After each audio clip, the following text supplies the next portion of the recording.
Right, Chris, Paul, and the team from the zoo.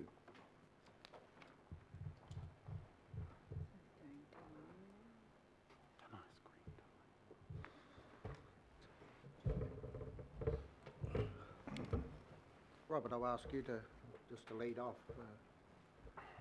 So through the chair, as I mentioned in the introduction, so this is a bring back from the September FMP budget update. At that meeting, we requested a change to the RFA budgets for $549,000, and that's a correction that came through the annual budget process. During that meeting, it was requested that more information was provided, particularly around the historical decisions on the elephants, as well as representation from RFA, and Chris Brooks and the team today to answer any questions. So, Councillor, just remember, there is no issue about purchasing an elephant. There was a little bit of that flown around. This is relocation costs, so that's what their topic is. Chris. Chairman, if I can just add that, and I think most of this information has gone to councillors, that in the 2011-2012 annual plan process, there was $3.2 million of OPEX funding that was approved by council following a submission from the RFA board. And the basis of that was that RFA's budget was reduced by $1.4 million in the LTP per annum from 2012 to 2022. So of the 3.2, we have spent approximately 1.6 million in relation to Angeli arriving at Auckland Zoo. And as Robert mentioned, in the 2017-2018 budget process, only 1.1 was carried forward when the actual number should have been 1.6. So there's just a request for that additional $549,000 to be added to our budget for this year. Chris, can you just confirm two things? The transport costs, is it possible through the cooperation of the New Zealand Air Force that the transport costs could be less? Chairman, that's something that we'll investigate with the second elephant. I mean, clearly in the arrival of the first elephant, there was a commercial component and some support from New Zealand government as well. But that's an issue that we'll work through once we have further plans for the arrival of the second elephant to try and minimise those transport costs. So we could say there. And then just quarantine, it says New Zealand, but that's actually Niue and the 250. And can you confirm there is already a facility built in Niue? That's correct. As part of bringing Angeli here, we constructed a quarantine facility at Niue, which is there in preparation for the second elephant when that comes to pass. Councillor Casey. I'm just a bit puzzled as to why it's probably the report writers didn't mention the controversy that's been raging in Sri Lanka for the last year and a half over the release of this elephant to New Zealand. Could you say something about that? We heard from Mandy this morning. We've all had written communications from SAFE. Could you talk about why 18 community groups in Sri Lanka are opposing the deportation of this endangered species? Chairman, I might ask Kevin, who's the Deputy Director of the Zoo, to respond to that. Yeah, thank you. Thank you, Mr. Chair. In reference to Ms Carter's earlier statements, Auckland Zoo would agree that elephants are amongst the most challenging species to keep in captivity, and very difficult in many ways to provide for adequately in a captive environment. And we agree also that many elephants around the world are kept in appalling conditions. I myself have seen many examples of this around the world over the years, in my 25 years, and it's moved me to tears, some of the conditions I've seen where animals have been chained years on end. It is the fact, however, that up to a quarter or a third of all elephants alive today are in captivity. So captive elephants are a reality. The majority of them are kept in bad conditions. Our elephants at Auckland Zoo, however, are an exception. They are renowned around the world. We're renowned around the world for our progressive programme, for our methods of management, and both governmental and non-governmental organisations in Sri Lanka have cited our programme as an example of how elephants should be managed in captivity in Sri Lanka. And we are working with Sri Lankan authorities to improve the welfare state of animals in Sri Lanka and the conservation of remaining wild elephants in Sri Lanka. In terms of the court case, the outstanding court case in Sri Lanka, yes, that has been going on for 12 to 18 months. Unlike Ms. Carter with her one contact in Sri Lanka, we have had numerous and ongoing contacts with both governmental and non-governmental organisations in Sri Lanka. The vast majority of people that we have spoken to are in favour of Nandi moving to Auckland, primarily because they've seen how well Angeli has done at Auckland Zoo. We have hidden nothing since Angeli has moved to us, and she has thrived under the regime, under the care that we provide for her, and we have every expectation that Nandi would thrive in the same way. In terms of the court case itself, it's out of our hands. It's a Sri Lankan judicial matter. We are not interfering with that. The New Zealand Ministry of Foreign Affairs and Trade are not interfering in that. It will go through the courts. It's a small group of people objecting to the export. They are objecting in principle to the export of all Sri Lankan wildlife. However, having talked with individuals myself in Sri Lanka that were involved in this court case, none of them object specifically to the export of Nandi to Auckland, and without exception, the ones I've talked to acknowledge that the care that we are able to provide for elephants at Auckland Zoo would actually be better than the care that they receive at the Pinawala Elephant Orphanage. Ms. Carter talked a lot about elephants in the wild and the life that elephants experience in the wild. The elephants we're talking about, Angeli, Nandi, and the elephants at the Pinawala Orphanage, are not wild elephants. They do not experience a wild existence.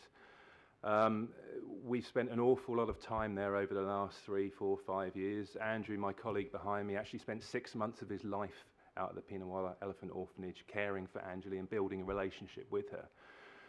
Those animals are chained for 15 hours a day in concrete floored barns, and they're migrated between a field and the river twice a day. They do not have much of a life, and there is a general acknowledgement that moving animals from Pinawala to Auckland Zoo will provide them with a much better existence. And people that have taken the time to understand the conditions that those animals are kept in Sri Lanka and have taken the time to fully understand what we do at Auckland Zoo have never had any objections to what we are proposing. So it almost answered the question, but it was actually about the court case. Yeah. The main thrust you mentioned, but isn't it about the fact that Sri Lanka no longer wants to give visiting dignitaries like John Key a gift of an endangered species? That was a gift in February 2016 to the Prime Minister then. So it's a gift to the New Zealand people. It was a reiteration of a former agreement that had been made almost 18 months previously between Auckland Zoo and the National Zoo Gardens in Sri Lanka. But the basis of the court case, at heart, the 18 community groups which you summarily dismissed, at heart is the gifting process. No longer do they wish to see visiting dignitaries receive endangered species by way of gift. Absolutely, yeah. Thank you.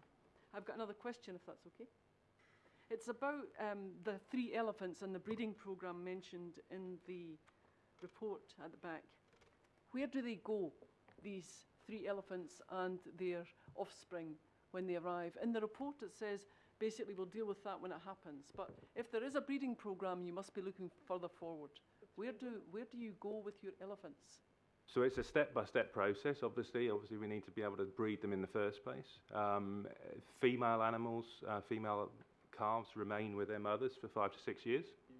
For life, basically within the zoo. And male calves for 5 to 6 years. We're part of an Australasian breeding programme, which involves, at the current time, Perth Zoo, Taronga and Melbourne. And those animals are part of a collaborative exchange programme. There are also opportunities for animals to be sent to collaborative breeding programmes in Europe and the States. And as a case in point, a young male from Melbourne Zoo is going to be sent to the US in the coming months. So it's not Auckland Zoo working on our own. It's part of a collaborative breeding initiative with zoos in the Australasian region and also elephant breeding facilities around the world. Thanks for the answer, but you didn't answer the question, which was about needing Sorry. more space. That's what the fail the last time was the attempt to get part of Western Springs Lakeside Park for Yeah. the elephant breeding programme. So That Auckland Zoo's current master plan has expanded elephant facilities featured within it, and all of those expanded facilities are within the current footprint of the zoo. But not for more than 3 elephants, I presume. I'm asking about the future. So that- where do you get your extra space from when you breed from these 3 elephants, as is your plan according to this report? So the extra space that we will require, actually the current facilities are suitable for up to 6 animals in terms of international standards. However, we recognise that additional space may be required in the future for elephants, and that is all achieved through internal reallocation of space. So, for example, the existing baboon area, the existing serval area becomes expanded Asian elephant facility. There is no requirement to go beyond the existing perimeter. I think my final question is one I asked Don McKenna when he was here, is how many elephants are too many elephants in a New Zealand zoo? It's a rhetorical question. Thank you. Would have liked the answer. Councillor Simpson. Thank you, Mr. Chair. Look, that was a very interesting background to the elephants, thank you. But because this is a finance meeting, I'm kind of just going to keep on the money. First thing, my first question is around the original intention from the last, or what is still the current, LTP.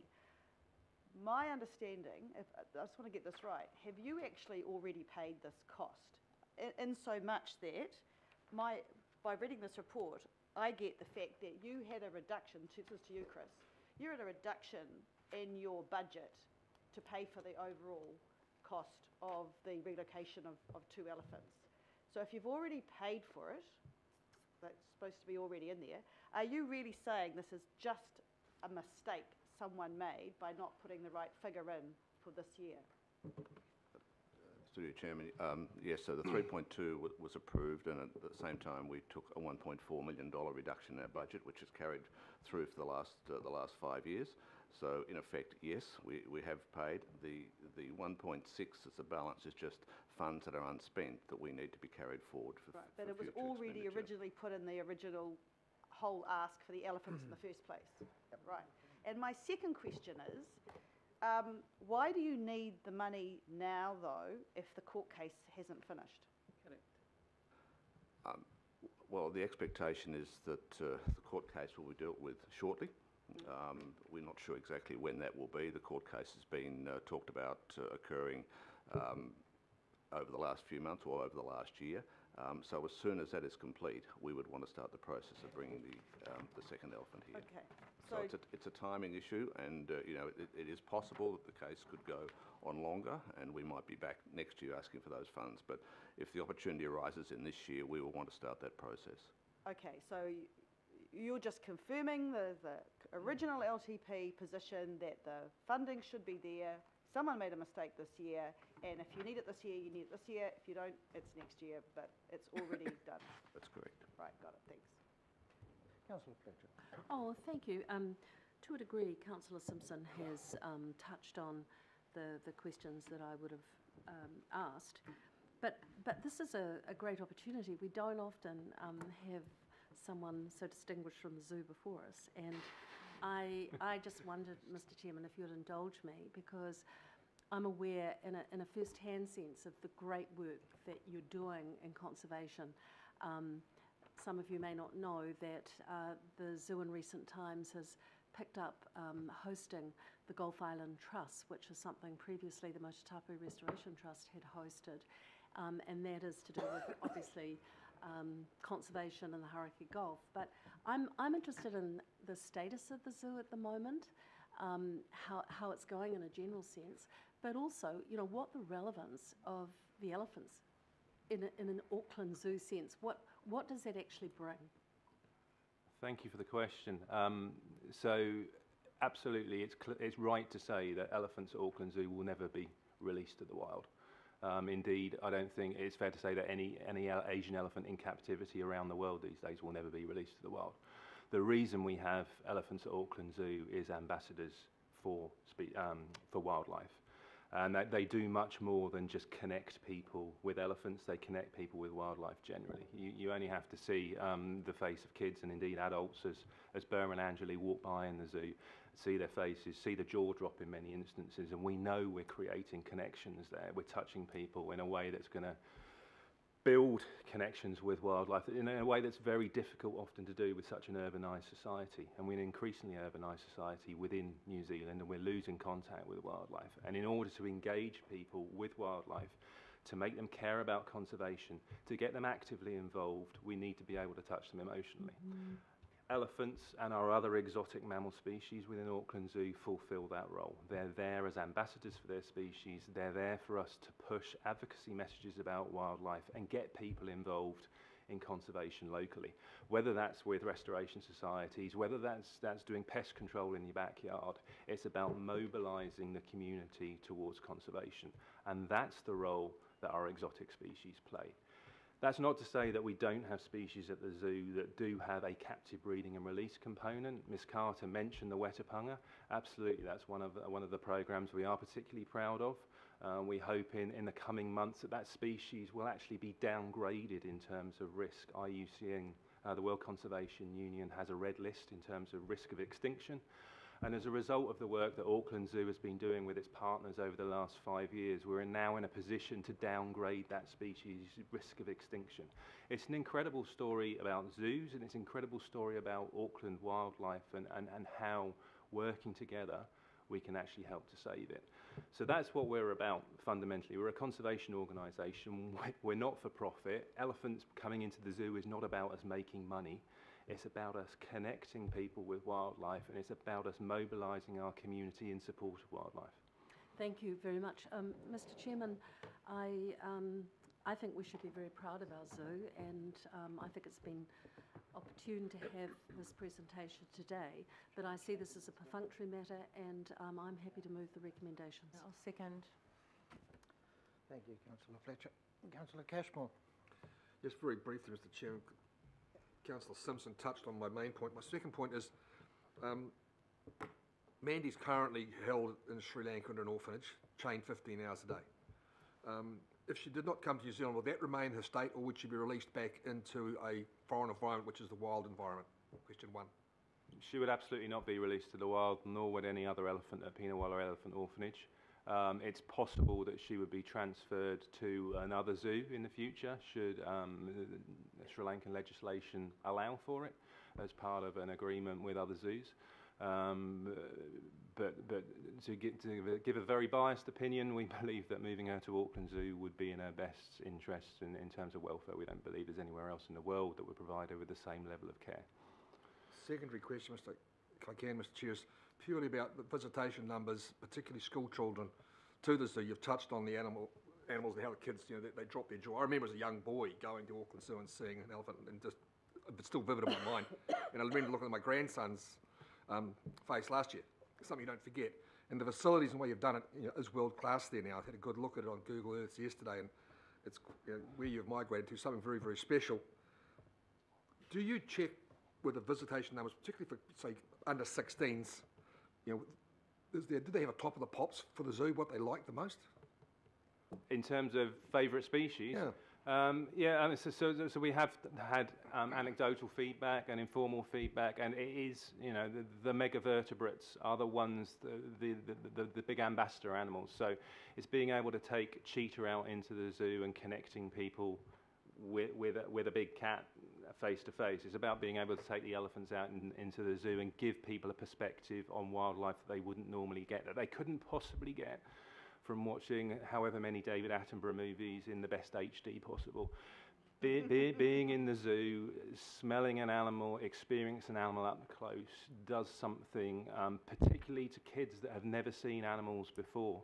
And through our warehouse-sponsored zoo safari, we're able to bring kids to the zoo that have never experienced wildlife, have never gone beyond their own streets in South Auckland. And so to give them such a powerful experience as that really does change their lives, and I'm not overstating that. And it's that role that I am, as an Englishman coming to New Zealand, I'm incredibly proud to be part of. I think that sums it up nice, Mr. Chair. Thank you. Last speaker, Councillor Cooper. Thank you. I'd like to Speaking or speak. questioning? Question. These were questions. Your questions. Yep, okay. So I've got a question, so one was just, you were saying that the court case, but then just then you said the legislation in Sri Lanka allows for zoo transfers. So if this court case, I mean, you're not an expert in Sri Lankan law, but I imagine like anything, if a judge, you know, rules a certain way, in the end, the government would have to change the legislation to disallow. Yeah. So I'm just sort of a bit of a red herring to think that if this court case went the wrong way, that it would suddenly not be able to happen. That would be the case. That would for the time being stop all exports of animals. But and the expectation would be potentially that would be revisited in the future. Okay, thank you. Because the situation is such that Sri Lanka does not have the space to house the ousted animals from the wild that it currently has, and they're really struggling. Thank you. My other questions are around, because this is a finance item after all. In terms of, I'm just got a question really for our finance people. 2012 to 2022 LTP had a trade-off of 1.4 million per annum off funding for RFA. I'm assuming for about 3 years or so to cover the 3.2 for the animal program, but they've had about $7 million reduction so far, and it looks to carry on. Why was that not taken off in the 2015? Because it seems like you're not getting value here. You're getting cut viciously, almost more than double the program, and more. It's another 7 million in the next half of the LTP. Why do we think that's not been taken out, as well as the extra cuts you had in this annual plan? Can anybody in the finance ask me that? Because that's sort of a bit of a mystery to me. Paul, this isn't an LTP presentation, but can you give any answer, or Chris? Well, it is related to our budget. Robert. So through the chair, I guess the original amount was part of the business case and was reduced. The overarching RFA funding, I guess subsequent to that as well, we have had further reductions through the previous annual plan process. I guess this all sort of leads into almost an LTP conversation around the level of funding for RFA, and that's something that could be taken up with that. Thank you. So, I mean, in that note, this is why I've supported this, Mr. Chairman, because really this is just an accounting mistake or a typo that didn't. If this mistake hadn't happened, it would just be happening. It is an and so accounting it's been brought to us, highlighted again, just because there's been a mistake. And I just think that this program's approved. We just need to get on with it. Thank you. And just to say, since Bill and I were little going to the zoo, we've come a long way since the likes of Jamuna, where children rode on the elephants, which was probably not the right thing to do. So I feel confident that we can look after this elephant very well and care for its welfare and even enhance its welfare. Thank you. Right. Councillor Casey wants to comment, but Councillor Watson, Lee, Collins, are they questions? Question, yeah. Okay. I just, and one for the zoo staff, and part cost and part welfare. According to National Geographic, the average life expectancy for an Asian female born in the zoo is about 19 years, according to them. In the wild, it's 42 years. How old is the one that we're seeking to bring over? So currently she's 6. Yeah. So they wouldn't be moved before the age of 5, but 6. Mandy's 6 at the moment. Just with respect to those National Geographic figures, what we've seen over the years is a systematic campaign to discredit good zoos managing elephants in captivity well. And as part of that, historic data is taken into account. So I'll be the first to admit that even at Auckland Zoo, the way we kept elephants 25, 30 years ago was not right, and led to some of the conditions that resulted in Cashin's arthritis, although she had pre-existing conditions when she came to us. So when you take into account historic methods of management of elephants, longevity was absolutely affected. There weren't births in zoos. When there were births, the animal survivorship wasn't good. That has all changed. So if you now look at the data for the last 15, 20 years and you look at longevity of animals, it's a completely different story. And you find that animals are actually living much longer in zoos than they would do on average in the wild. Okay. What sort of comparable zoos could we look at then to get that sense of comparison to these then more historic? I think if you look at the good zoo programs now in Europe and in the US, so I mean, I would say this because I used to work there, but if you look at Chester Zoo's program in the UK, if you look at Hanover Zoo's program, Hagenbeck Zoo in Germany, Zurich Zoo in Switzerland, and there are a number of good zoo programs in the US as well. So I'm not sitting here defending all elephants in zoos. It would be foolish of me to do that. I think there are still, as I said before, some elephants kept in appalling conditions, primarily in Asia, but also in Europe and the US. And so I'm not sitting here defending all elephants in zoos. What I will sit here and defend with my last breath is the way we manage our elephants at Auckland Zoo. I'm incredibly proud of that. Thanks. Councillor Lee, do you have a question or? Yes, it is a question. Yep. I'm puzzled that given the high profile and sensitivity of this matter, which has been around for quite a while now, that a mistake of $549,000, over $500,000 was made. Can that mistake be explained again? How do you do that? So through the chair, it was basically timing through between when we were landing our group budgets that were coming through for decision making in May to the time that the final RFA budgets internally were being firmed up. So there was just a timing that as we were going through the detailed bottom-up build, that amount was identified that hadn't been provided through. Can I ask another question? The Asian elephant in its natural habitat appears to be confined to the tropical zone. I hear the assurances how well Auckland Zoo will look after this elephant and does look after them. And I've heard assurances going back many years about how well Auckland Zoo looks after elephants.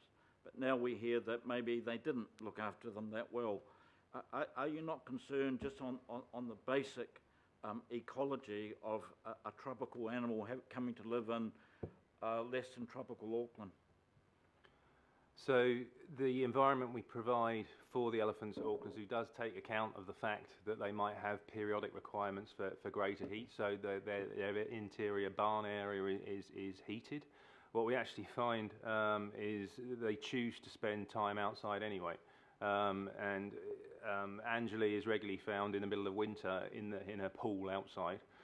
Elephants are not stupid animals.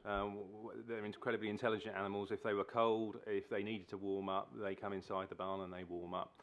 So they're able to manage themselves. We allow them to manage themselves and their own requirements for heat and cold. In terms of their ability to exhibit natural behaviours, we need to think of the space beyond the elephant paddock at Auckland Zoo. So it's 4,000 square metres at its current size. But that's not all that they experience. As many people here are aware, we take them around the zoo on a regular basis. We take them into the bush area at the top of the zoo. On average, these animals, when they're walking around the zoo, walk between 9 and 13 kilometres a day, which is actually comparative to what an elephant in the wild would walk. Now, elephants in the wild only walk that distance because they're primarily in search of food and water. They're walking greater distances now in Sri Lanka because many elephants in Sri Lanka are starving to death because of the lack of habitat and the increasing human population, the increasing human and elephant conflict. So through many years of refining our husbandry, through many years of looking at what an elephant experiences in the wild and trying to provide for that in a zoo setting, we are very confident that we're in a situation now that we can provide for our elephants in a way that historically we perhaps didn't. The issues with, when you look at the old elephant house that's still at the zoo and now thankfully not used for animals but just used for events and for hosting functions, we would not keep elephants in that type of environment now. It would not be considered appropriate. However, the comparative way in which we can keep them in the zoo now and how similar that is in terms of the distance travelled and the exercise they receive, fills me with confidence that we are providing for their needs physically and mentally. Just one more question. The animals is to be flown from Sri Lanka to Niue. That's correct. Now, can you outline how that would happen? I can only outline how we did it with Anjali because I've got no guarantees that we'd be able to do the same thing with Nandi. But the way we did it with Anjali was we part chartered a freighter that allowed us to fly Anjali direct from Colombo into Auckland, where she was transferred at Auckland Airport onto Royal New Zealand Air Force Hercules. And the Air Force very kindly flew her up to Niue, where she did her mandatory 90 days quarantine before being brought back down by the Air Force to Auckland. A flight like that for anyone who hadn't flown before, a human would probably be a little bit stressful. Would that not be a very stressful event, being flown such a long distance to Auckland and then put into a Hercules, a noisy, very noisy Hercules, and then flown up to Niue? Would you not think that's a bit much to put on an animal like that? So I accept that it's an unusual circumstance for an elephant to be in, and that's why we invested so much time and so much effort, and Andrew Coers behind me here gave up so much of his life to build that relationship with Anjali in advance of her transport. We did not turn up in Sri Lanka, put her in a box, put her on a plane and fly her to Auckland and then on to Niue. We built a relationship with that animal over an extended period of time, over half a year. So there was a large degree of trust between Andrew and Anjali established before we even attempted to move her. And it was that relationship of trust that stood her in good stead for that transport. So I was on that flight, those two flights, with Anjali and with Andrew, and I could see how the two of them worked together, and how Andrew's relationship with Anjali was able to reassure her during that flight. Yes, she was tired when she turned up in Niue, but within a few short hours she was running around that paddock, she was drinking, she was feeding, and you know, without a shadow of a doubt, what we did for Anjali in terms of moving her from Pinawala and bringing her to Auckland has been the best thing for her. She is thriving at Auckland Zoo. And so she might have been through a difficult journey, but the preparation we did for that and the subsequent beneficial effects of it means that, to my mind, it was fully justified. Thank you. Councillor Collins. Thanks, Chair, and those questions answered the questions I wanted to put to the Deputy Director around the health of the elephant in flight. I'm just interested in, my finance question is, what's the impact if the money isn't granted? What's the financial impact? The challenge for us, Council, is that we would be short on funding. We would expect in bringing the elephant to Nandi to Auckland. The original plan was that we would have 3.2 million. We still estimate that that's the costs, and so that's why the funding is needed. So I was kind of taking from the discussion that was like a prepayment had already been made. Do we just lose that money, or does that money come back to us if, in fact, this $500,000 isn't approved? No, it's not that there's certainly no prepayment. There's just that we require that 1.6 million for Nandi to move. Is our estimate for Nandi to move to Auckland at this point. Thank you. The money that has been spent is actually in no way effectively. Right, we have two people that wish to comment, Councillor Holst and Councillor Casey. Thank you. So, speaking to the recommendation, Mr. Chair, just a couple of quick things. I guess this is the reality of budgeting. The RFA came to us with a very clear outline of what they needed to run their business. We took a whole lot of money out of it, and now we're going to have to put money back in so that they can continue to run their business, and we're going to be seeing a lot more of that in the LTP. I'm going to be supporting the recommendation, Mr. Chair, but I realise this has, and watching social media over the last few days, this has wound itself up into being bigger than Ben Hur. And my colleagues, the Deputy Mayor and Councillor Cooper, both talked about their childhood memory of elephants. Mine's a bit different. My New Zealand uncles left New Zealand to go and fight the Boer War, and they stayed and set up a safari company. Sadly, that probably involved shooting elephants. So things change, and my generation in South Africa actually works in conservation in Namibia. So I was lucky enough to grow up and get to hang out with elephants in the wild. Extraordinary privilege and an experience. So every fibre of my being loathes the idea of elephants in captivity. It upsets me greatly, and I have some reservations about a breeding herd. However, in saying that, I think we need to look with pride at what our museum in Auckland is doing. I think you're extraordinary. I think the work you've done is exemplary, and you're recognised around the world. And to rescue an elephant from 15 hours of being chained up in an orphanage where it will never be returned to the wild, at least that elephant can come here and have a dignified and a meaningful life and companionship. So I absolutely support what you're planning to do. I do, however, also have some sympathy with, the Sri Lankan conservationists trying to stop this draining of their elephants overseas to, God knows what. And I don't think we need to get tied up in that. I'm not particularly that interested in the court case and those issues that go with it. I want to know that this elephant will be coming to the very best place that it can if it isn't living a wild and free life in Sri Lanka, and that place is Auckland Zoo. So I want to also place on record my acknowledgement for the work that Auckland Zoo does in conservation, and it has my utmost respect, as it does for the rest of the conservation family around the world. Thank you. Councillor Casey, to wrap it up. This is a finance meeting, and $1.6 million, there is an ask today that $1.6 million be used as promised to transport a gifted elephant from Sri Lanka to Niue to Auckland. And my question is, the one that I posed earlier, is how many elephants does Auckland Zoo need? We have Burma.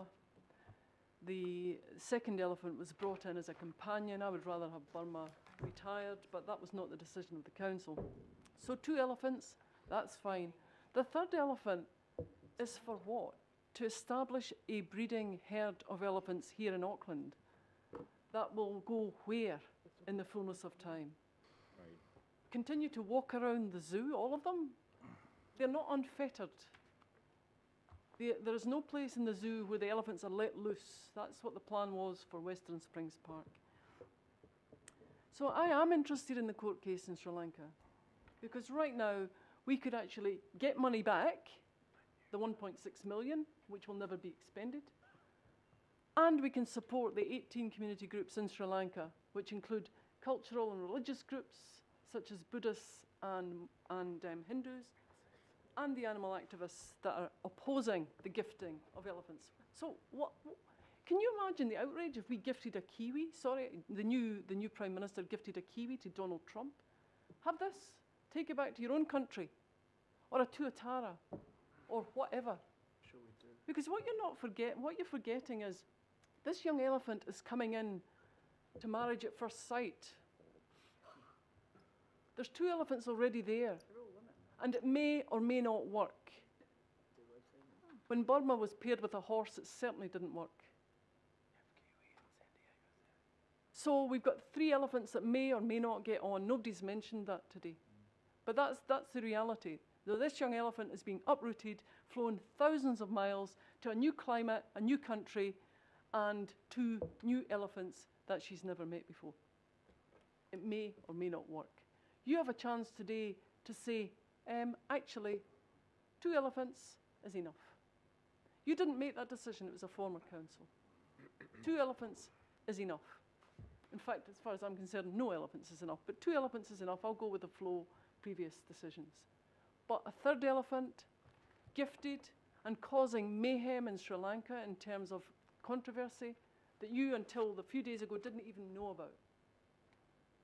Do the right thing, councillors. 1.6 million could go a long way at my committee the other day when we were gifting out grants to marae, community groups. The homeless programme could certainly do with 1.6 million. It's a lot of money to transport an exotic, endangered animal from one part of the world to this part of the world, and we've already got 2. So just ask yourself, why do we need 3 elephants? How many elephants does Auckland Zoo need? My answer is no, don't support it. Given I know you want to answer some questions there, but they're rhetorical questions. She's No, commenting. this is political so there are debate. no Thank questions you. to answer. Councillor Walker. Thank you, Mr. Chairman. This basically is a promise in previous council. When I was a member of the board, we voted upon this to have these elephants come to Auckland. So basically I see as we're living up to a promise that we made these people. It's not new money, it's old money. It was gifted, and the right thing has to be done. We've got to go with our gift, and we've got to pay for these elephants, whether we like it or not, because of the commitment we made to these people many moons ago, which was the previous council. So what I'm saying is I'll support it. At the end of the day, we've got to do the right thing, because we've got to honour the agreement that we made with you people before.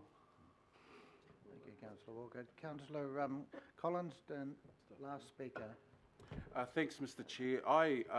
I've been reflecting a little bit on the arguments in this, and I've read as widely as possible to try and come to this table today to make an informed decision. I've heard from the Deputy Director at the zoo and have heard his arguments, and today I'm going to be voting against this. This is a Finance Committee meeting, we've been told and reminded, and people have reflected on their childhood memories of visiting the zoo, probably during the time when Cashin was being mistreated by our zoo. And whilst I'd like to see, I have a daughter who loves going along to the zoo too, so I guess that's probably a conflict. But we've been told this is a finance meeting, we're being asked to make a correction of $500,000. So let me tell this table what we get for $500,000 for that correction. We would double our commitment to homelessness for $500,000. We would pay the Christmas parades in Otara, Papatoetoe, Otahu and Mangere for 15 years with $500,000. With $500,000, we could fly around civil servants of this council business class with $500,000. And I'm going to put it to this chamber that whilst I think zoos are nice and it's great to have elephants there, I agree with Councillor Casey, we have 2. There are enough. I don't know what the trauma would be like for this elephant travelling, and I hope it's travelling business class because it deserves to. But what would the trauma look like for that elephant travelling, regardless of the fact that they've been sending someone over for the last 6 months to build a relationship with them? On that, maybe Auckland Zoo should consider where it stands as being a sanctuary for these animals. I was reflecting on the argument of how we've got rentals in this city, and people are saying, well, let's not close them down because the people in South Auckland would have nowhere to live. And that's what the argument sounds like principally to me. We're saying, oh, well, you know, we can get involved, we can make the correction of $500,000 because we can take it out of being chained for 15 hours a day. I don't know. It sounds like the same argument as to why we're not being hard on poor rental accommodation that exists in this city. For those reasons, Mr. Chair, I'll be voting against this recommendation. Thank you, Councillor Collins. Right, we've got a mover and we have a seconder. I'll put the motion. By All division. those in favour? By division. And point of order, can we have something in D that says what the money's for? It's the transportation of an elephant from Sri Lanka to Auckland Zoo. There's nothing in there that says what it's for. Well, I think it's there in the executive summary. It's not in the in resolution that heading. we're about to vote on. Spending relative to the transportation of an elephant from Sri Lanka to Auckland Zoo. I'm not happy with that, Mr. Chair, as the seconder, but I don't know about the mover. It's quite clear in the report. Well, we can go operational expenditure relocation budget. Thank you. We'll just add Relocation of we'll add elephant budget. relocation after expenditure. Relocation of Right, elephants. by, we're going to Mr. add that one Chairman, word, right, by division. As the mover, I feel that it is covered in the body of the report, and I stand by the Okay, recommendation. right, we won't put it in. Mover and seconder do not want to put that in, so that's fine. Right, by division. Councillor Clow. Yes. Councillor Casey, No. Deputy Mayor Cashmore, Yes. Councillor Collins, Against. Councillor Cooper, For. Councillor Darby, For. Councillor Filipaina, Aye. Councillor Fletcher, For. Councillor Hills, Yes. Member Honeck, Aye. Councillor Hulse, Aye. Councillor Lee, No. Councillor Quacks, Yes. Councillor Sayers, Yes. Councillor Simpson, Yes. Councillor Stewart, Yes. Member Taipari, Aye. Councillor Sir John Walker, Councillor Wayne Walker, No. Councillor Watson. Against. Right, members, it's carried 15 to 5, so thank you, Chris, thank you, Paul, and thank you very much, Kevin and Andrew. Your contribution was excellent. Thank you. Right.